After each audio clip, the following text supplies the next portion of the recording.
Assalamualaikum warahmatullahi wabarakatuh. Perkenalkan, nama saya Maulana Iksan Opri dengan NIM 12150114073. Saya berasal dari Fakultas Sains dan Teknologi jurusan Teknik Informatika. Pada kesempatan kali ini saya akan menjelaskan video tentang stored prosedur dari mata kuliah Sistem Basis Data. Stored prosedur adalah sebuah prosedur layaknya subprogram atau subrutin di dalam bahasa pemrograman reguler yang tersimpan di dalam katalog basis data. Beberapa kelebihan yang ditawarkan stored prosedur antara lain meningkatkan performa, mereduksi trafik jaringan, reusable, dan meningkatkan kontrol security. Di balik kelebihan tersebut, stored prosedur juga memiliki kekurangan. Di antaranya adalah berpotensi meningkatkan beban server dan penulisannya tidak mudah atau memerlukan pengetahuan yang spesifik. Dalam implementasinya, penggunaan stored prosedur sering melibatkan parameter. Di MySQL, parameter stored prosedur dibedakan menjadi 3 mode, ada in, out, dan in-out.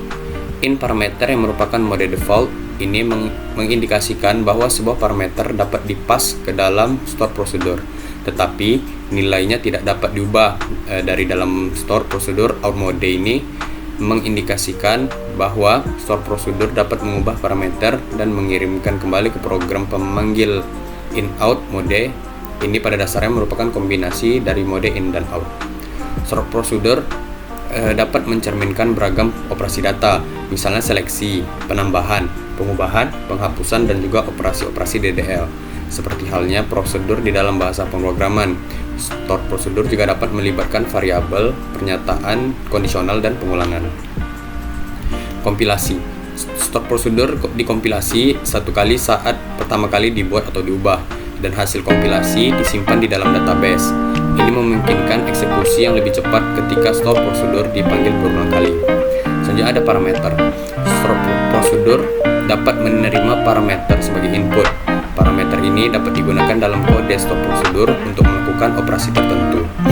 Parameter dapat memiliki tipe data yang berbeda seperti integer, string, tanggal, dan lain-lain.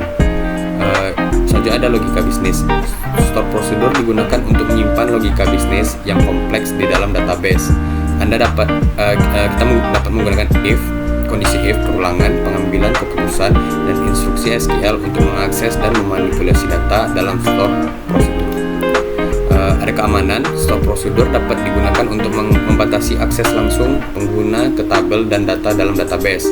Dengan menggunakan stored prosedur, kita dapat mengontrol operasi yang dapat dilakukan oleh pengguna pada data yang ada. Ada juga reusabilitas. Ini adalah stored prosedur dapat digunakan kembali oleh berbagai aplikasi yang berbeda. Ini memungkinkan kita untuk menulis kode sekali dan menggunakannya di banyak tempat tanpa perlu menulis ulang logika bisnis yang sama. Ada kinerja. Stored prosedur dapat meningkatkan kinerja aplikasi dengan mengurangi jumlah permintaan ke server database. Sebagai contoh, jika kita memiliki beberapa perintah SQL yang berhubungan dan harus dieksekusi secara berurutan, kita dapat menggabungkannya menjadi satu stored prosedur untuk menghindari overhead jaringan yang disebabkan oleh banyak permintaan. Dan yang terakhir ada migrasi dan versi. Stored prosedur dapat digunakan untuk mempermudah proses migrasi dan pengembangan di aplikasi. Jika ada perubahan dalam logika bisnis, kita hanya perlu memperbarui stored prosedur di database tanpa harus mengubah kode aplikasi. Untuk membuat dan mengelola stored prosedur dalam MySQL, kita dapat menggunakan perintah seperti create prosedur, alter prosedur, drop prosedur, dan call untuk memanggil stored prosedur. Kita langsung masuk saja kepada praktek untuk memanggil stored prosedur. Pertama kita buat create or replace prosedur.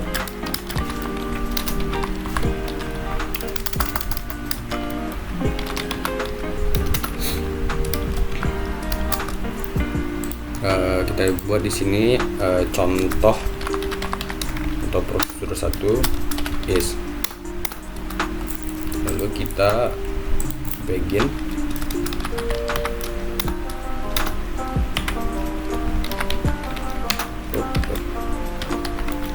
Lain.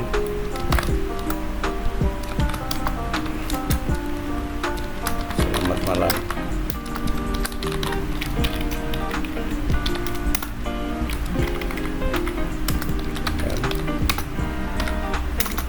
Dan kita buat contoh satu lagi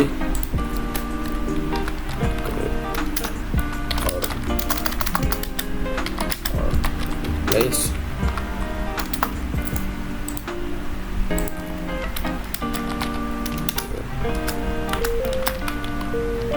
Contoh prosedur 2 kita pakai di sini S. Terus kita tambah nama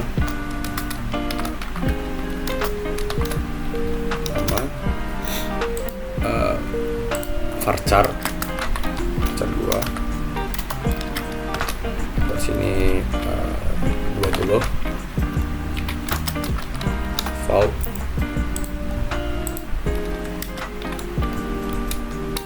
Maulana.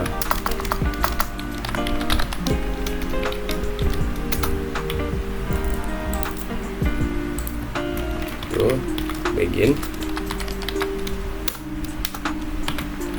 dan password.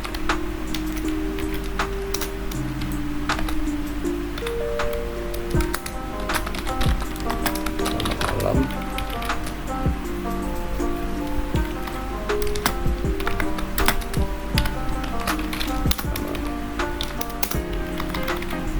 And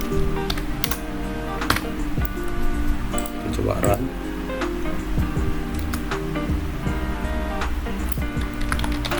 Terus SPD.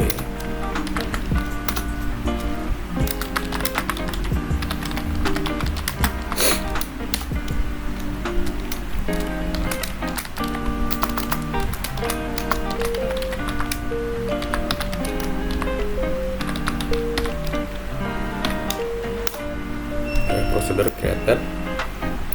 Kita coba panggil contoh prosedur 1 dengan menggunakan execute. Contoh prosedur 1. Oke, selamat malam. Dan kita coba yang kedua. Selamat malam Maulana. Jadi mungkin itu saja yang dapat saya sampaikan. Lebih dan kurang mohon dimaafkan. Saya akhiri. Wabillahi taufiq wal hidayah. Assalamualaikum warahmatullahi wabarakatuh.